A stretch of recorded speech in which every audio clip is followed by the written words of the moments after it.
Hi, I'm Michelle Graham, the Technically DC market editor.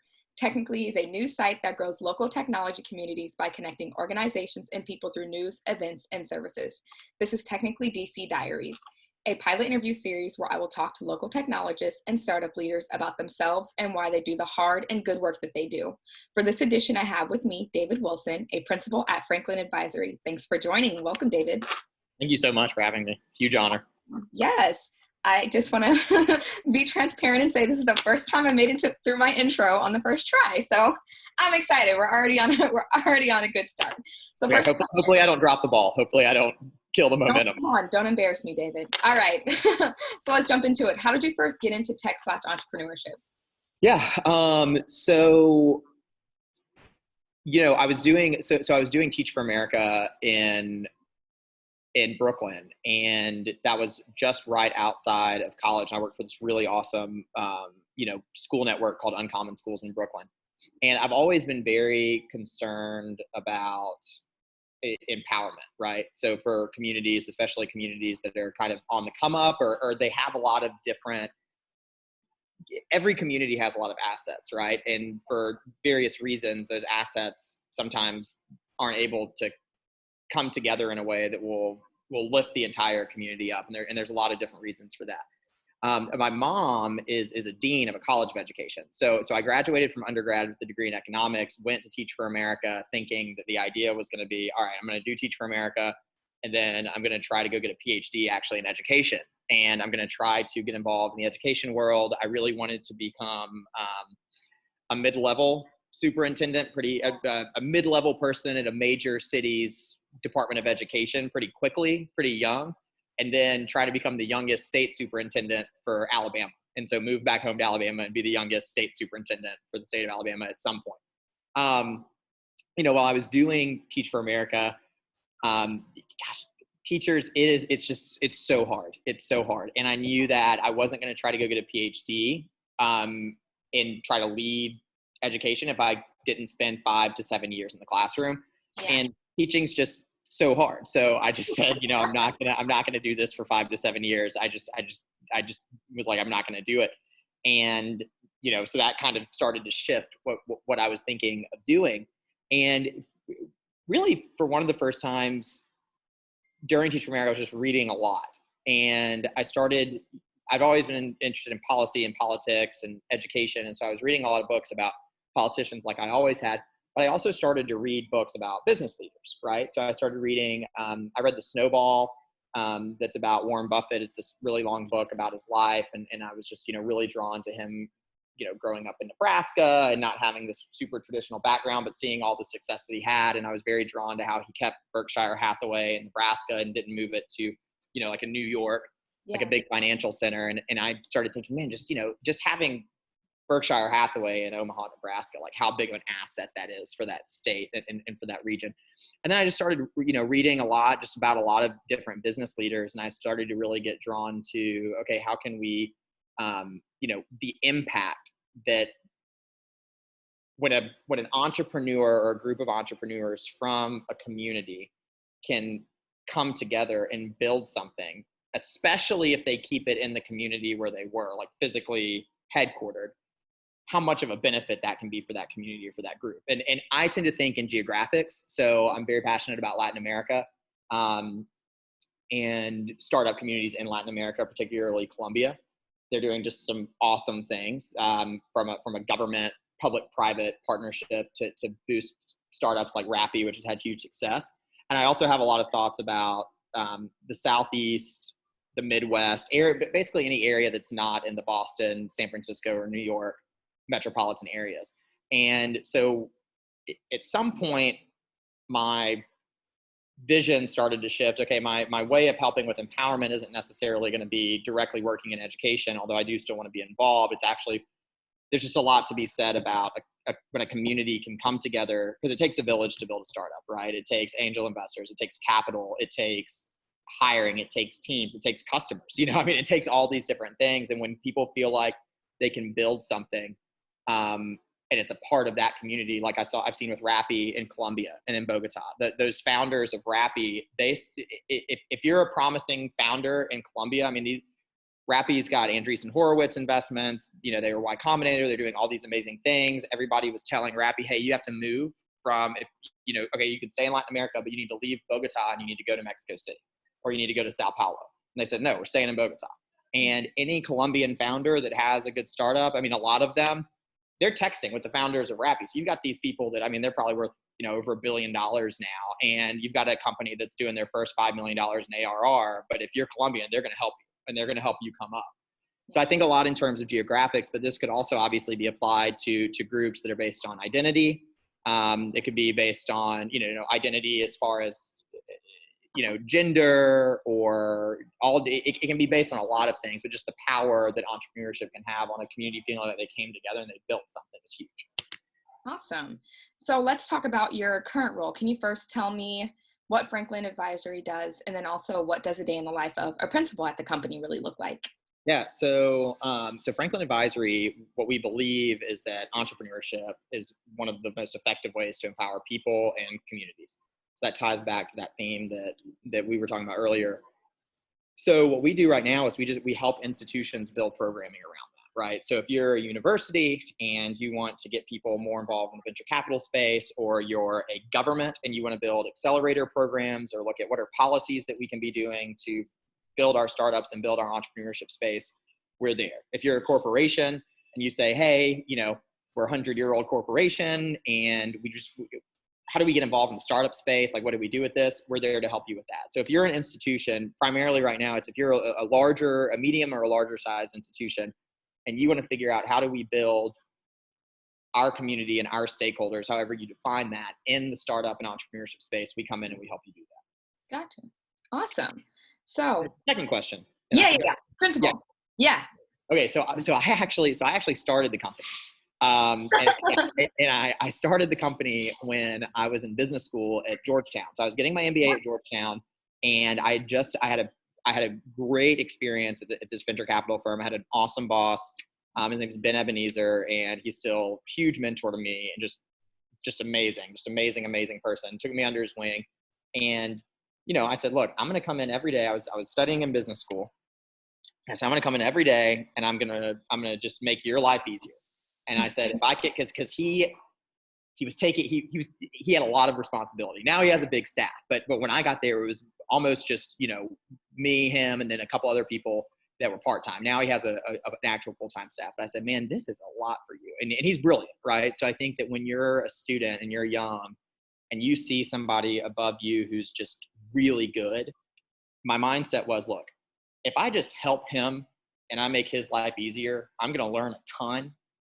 Because I actually, I respect him, not just as a venture capitalist, but also as a person. Yeah. So helped him for a year, and it was awesome. Just great experience. But I really dove into just getting involved, right? I loved the deal sourcing, I wanted to go find good deals. And I wanted to also be really involved in the community, right? And I know we'll get to a question probably like this in a little bit, but the DC community was super welcoming. I mean, super welcoming. You had these people like Kelly O'Malley, that were super welcoming to me. Anna Mason over at Revolution, just great guys and women and people that were very welcoming. So did the year-long fellowship at the venture capital firm, and that ended. And so then, I was very fortunate where some of the portfolio companies that I had worked with said, hey, you've got a semester left of school. We know that you're not at the VC anymore, but can you help us, with just some stuff, can you help us with things that you were already working on for us?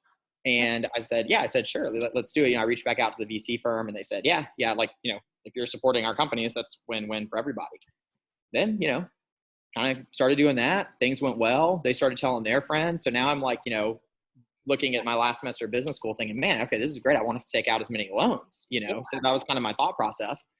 And then I think a couple months, probably about a month into doing that, I was like, wait a second, I could probably make, more money and have more fun doing this rather than, trying to. So I kind of just stopped the recruiting for full-time opportunities and just said, okay, I'm going to make Franklin Advisory. Yeah. But when I started Franklin Advisory, I called myself an associate at Franklin Advisory, even though I was the only person that was there. Mm-hmm. And the reason for that was because I thought, and I called it Franklin Advisory, and it means nothing. It just sounds established and it sounds really good. But I was going to ask if there was any. no, it means, I think it means literally, nothing. I think I was sitting there trying to think up of a name that sounded so funny. I'm like, my mind is blown. Yeah. I think you're one of the first people I have probably talked to in this community where there's not like this very sentimental story behind the name. No, not a sentimental story at all. I think I happened to be watching the news, and they were running a story. I think it was a little bit after Aretha Franklin had passed away, and they said, I was literally trying to think of a name, and on TV they said the name Aretha Franklin, and on my bookshelf I have some books, and the Ben Franklin book, I think it's written by Walter Isaacson, happens to be really big on the bookshelf, and I was like, Franklin, that's a good one. I was kind of looking around, and I looked over to the left a few times, and there was Franklin again, and I was like, Franklin Consultancy, Franklin Advisory, and I was like, okay, that sounds good. And I called myself an associate because of two things. First off, when you're, I felt like when you're my age and you're a student in business school, it needs to look like it's a bigger thing, right? They don't just want some kid coming in and saying something else. And the other thing was, I knew that if I called it Wilson Advisory, people would either think I'm working for a family business, so like this guy's not really the guy, and I didn't want people to think that. So you just had a lot of considerations with those things. So I called myself an associate just so, people would take my meetings, basically, because they're thinking, okay, it's Franklin Advisory. Yeah, I've never heard of this, but he's an associate there. So I just want people to take meetings. And a lot of times in the first meeting, it would come up and I tell people the truth. They'd be like, okay, so, you're an associate at Franklin Advisory. I never lied. I would just say, yeah, I'm an associate and I'm the only person. I actually started the company. You might be a marketing guru. You not know it. And people loved that. They loved that story. And I think it actually helped me out a lot because they were like I had a bunch of people that were like, oh yeah, I wouldn't have taken your meeting. Like if you had founder on your thing and I saw you were in school still and all that, they were like, we wouldn't have taken meetings. So I was like, okay, well, that worked out. Yeah. So I self-promoted myself principal around the time I think I started hiring a team, and then I self-promoted to principal. Oh my God! Well, congratulations! Thank you. Self-promotion. Thank you. I think I actually went to dinner to celebrate with some friends. I mean, you deserve it. Why not? Okay, let's move on to the next question, man. That is great. I can't wait for people to hear this story. I'm excited. All right. So what's great about the DC Tech community and what can it do better? You kind of touched on it already, which I kind of say the same thing. Like, I don't know where I'd be if I didn't have like those initial big name connections when I first came into the community, like Tara Silver, Shayna Glenzer, Amelia Friedman. And they were like really big names that I connected with, and it was kind of like a spider web, and my network kind of started to grow from there. So what to you does the DC community do well, and what can it improve on? Yeah, I mean, I would say I have felt there's a sense of collaboration, right? There's this sense of we're all in this together. There is, we're trying to be on the come up, and things like Amazon HQ2 get announced that they're going to be in DC. We kind of all see, oh, great, this is such a great opportunity, right? Yeah. And I haven't really seen, and even when I was in venture capital, there wasn't a competition for deal flow, right? It was willingly shared deal flow. We're going to invest. Y'all should invest. Founders that were, great founders like Amelia that you were talking about were like, yeah, come to everybody was always inviting you to the events. It was just good. I met Anna Mason in Uber. I met Anna Mason in Uber. It's just great. It was just great. I met David Hall, who's another great guy, and as her partner at Revolution. I met him at the car dealership because we have the same kind of car. I met him and his wife at the car dealership, and then he was like, yeah, just hit me up anytime. It was great. Oh my God, I love that. I love that so much. So I would say the community and the collaboration and the mutual support of everyone is probably what I think right now is one of the greatest assets. Now I think we're about to build on a lot of those assets in a good way. I think that things like Amazon HQ2 coming, a lot of people are just excited about Amazon HQ2 and it's going to provide jobs. What I'm excited about is people are going to leave Amazon HQ2 and they're going to start companies, or they're going to join C-suites of companies when companies are like 2 or 3 people, right? And I think that to me as a startup person why I'm excited about, and of course, HQ2 coming opens up a lot of opportunities for initial customers. It opens up a lot of e-commerce opportunities for the Washington, D.C. area startups that might not have been there before. But I still think one of the coolest things is going to be, people who get to Amazon HQ2, they work for 3 or 4 or 5 years and they say, I'm going to go start my own company, or, hey, I've heard about this cool company. Let me come be a technical co-founder. And especially on that side of things where you're going to get all these different people who are involved in the tech scene and have these engineering or software backgrounds, I think that'll be really great. Awesome. Yeah, that's an interesting take. Like when I was doing a lot of my pre-Amazon HQ2 reporting, some founders and just leaders in the region were afraid that startups might, die out or get sucked up into Amazon HQ2 and what they have going on. So it's interesting that you kind of have an opposite outlook and you're like, no, I think a lot of stuff is going to spin out, which I agree with. I feel like a lot of different companies, people don't know that a lot of just different Google execs, people that used to work at Google, are starting a lot of startups and just different companies in the region, and they spun out of ideas that they initially had while they were working at those big name companies. So I love that. Yeah, that's interesting that you say that about. So I don't, the concerns that particular concern that people have as far as how it would affect the startup community. I don't have that concern at all. I think it's going to be a huge positive for, especially, you look at a lot of companies, not only that, the Amazon and all the little companies that will start moving to DC because of Amazon, that opens up a lot of large early customers for a lot of startups, Yeah. right? Yeah. So I see it as a huge positive for the startup community for sure. For sure. All right. So next question, how are you staying connected with the community during the pandemic? What have you been doing?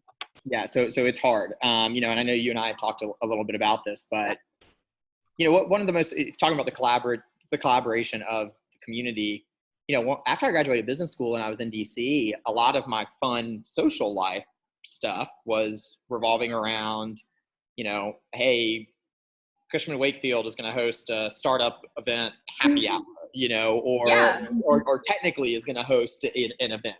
Yeah. Or, you had all these different organizations that were hosting these events, and it was really, it's just a good way to go see your friends, in a lot of ways. And that being gone, not just from a pure networking perspective, but it's a bummer. It's just a bummer sometimes because a lot of the fun is going to see people. The other thing that's difficult is that, people would call me and say, hey, how do I get plugged in?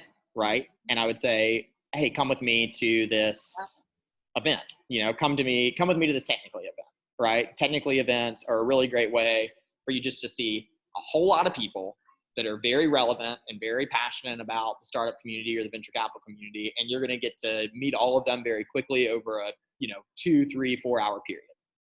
Great opportunity, right? And not just people that you want to meet or that you're going to events to meet, but then you have these serendipitous run-ins with people, right? Where you're just talking in a group and you say, what do you do? And you look at the name tag, great. So I think that a lot of people are rightfully feeling, a pain around two things. It's just a bummer not to see all your people and to reconnect very quickly. And the second bummer is it's harder. It's harder to have these serendipitous run-ins with people on the internet, right? You go to a virtual event and it's tough. I'm very excited about, hopefully soon it's safe to go back to events, because I think there's just a lot to be said about that. The energy that comes with physically being with people that are like-minded. As far as how to make up with that, it's just, we at Franklin Advisory, especially, we've been focusing a lot more on, we've been focusing and planning a lot more around digital strategy for business development and looking at that, which is probably something that we should have been doing, but we were doing so well with in-person business development that, the digital stuff took a back seat. So we are focusing on ramping that up, which that'll be good even after the pandemic subsides and it's safe to go back out, but really focusing a lot on the digital strategy. Also just being intentional, just having to be intentional about, okay, who are the people that I would normally see and now I don't really see them, so calling and things like that, and just making sure that you're staying fresh and on people's radar. But there's definitely a push more to a digital strategy that I think will be good. But look, and this is a personal opinion, I have to, there's a lot of people that would disagree with me on this, but yeah, my personal opinion is I just don't feel like there's any better way to do business development than figuring out a way to do stuff in person. I think that you lose out on a lot of stuff. I'm bummed not to get emails, that says, hey, Technically's doing this event, in this facility. So, I mean, I don't think people would outright disagree with you. There's just some things that are better facilitated in person. mm-hmm. Like, I often miss being in the co-working space simply because it was just an easy way to come across different founders and hear about different companies. And at 1776, you could be sitting there and they'll be like, hey, we're having this, live chat with a founder at lunchtime, or hey, a founder that I wanted to talk to would be in the kitchen right there. Like when Churn Zero was planning to grow and move out of 1776, I found out about that tip because I had a seat in 1776. I'm like, that's not a story you come across by interacting in a virtual event. So I can definitely agree. But let's move on a little bit. I want to kind of switch gears and talk about what you do when you're not on the clock. So what does recharging on the weekends look like for you? So fortunately, one thing a habit that I've picked up actually in quarantine is working out. I'm starting to get more into lifting weights. Yeah, getting more into lifting weights. I hate running. I played soccer in high school. I was a captain of the soccer team, but I still hated running. And people were like, "Oh, well, you'll get used to running." We were running 5 miles a day, and for 4 years, I did every day. I mean, I remember eating lunch. We would have a later lunch, and 4 o'clock was going to be soccer, and I just remember sitting at lunch being like, "Oh my gosh, this is going to be awful!" Like, that's so funny. Yeah.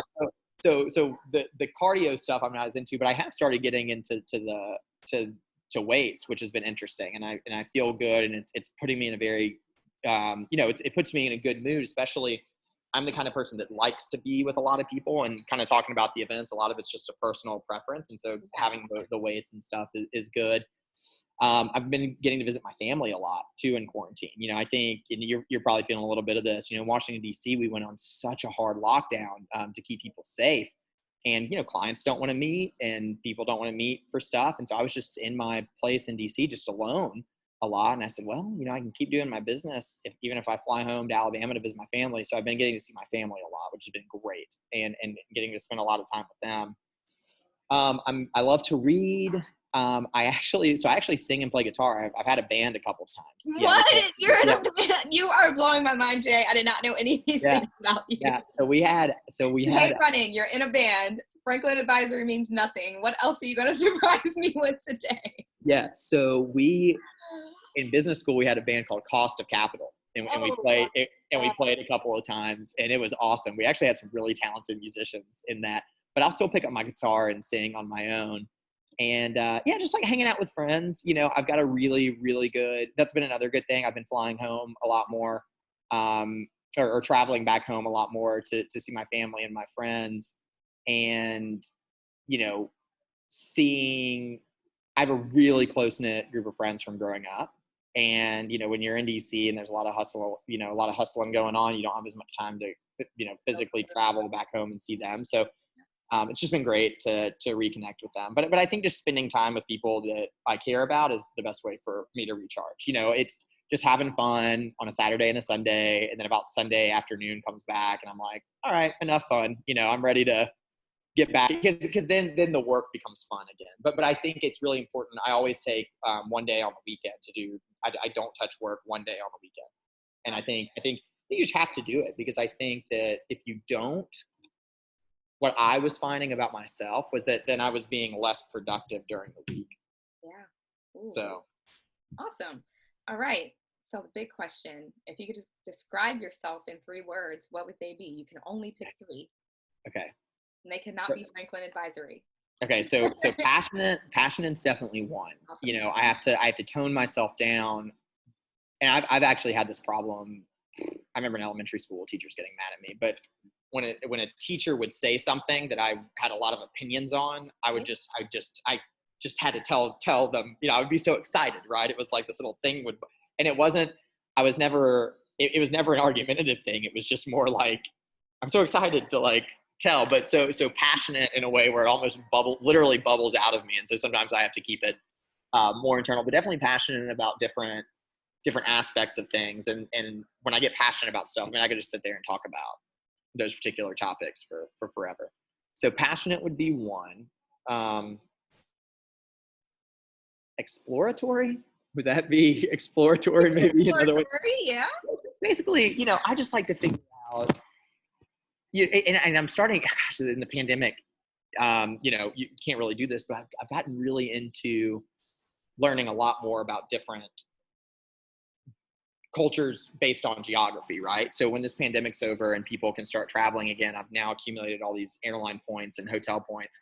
Shout out to Marriott hotel brands for all the points, but I want to learn about all this stuff, right? And especially as it relates to startups. We did this really cool Israel trek that we were looking at like startups and cybersecurity startups and things in Israel when I was in business school, and I was like, I want to do more of those kinds of things, but I'll just organize them myself. I'll pick a country or pick an area and I'll reach out. We do a lot of work with South Korea and I love it. And it's so fun. So yeah, we have a really great client in South Korea, and it's just fun to learn about the culture and how they do stuff with business and how the startups that are growing and the excitement from that. So probably exploratory. And then the third one,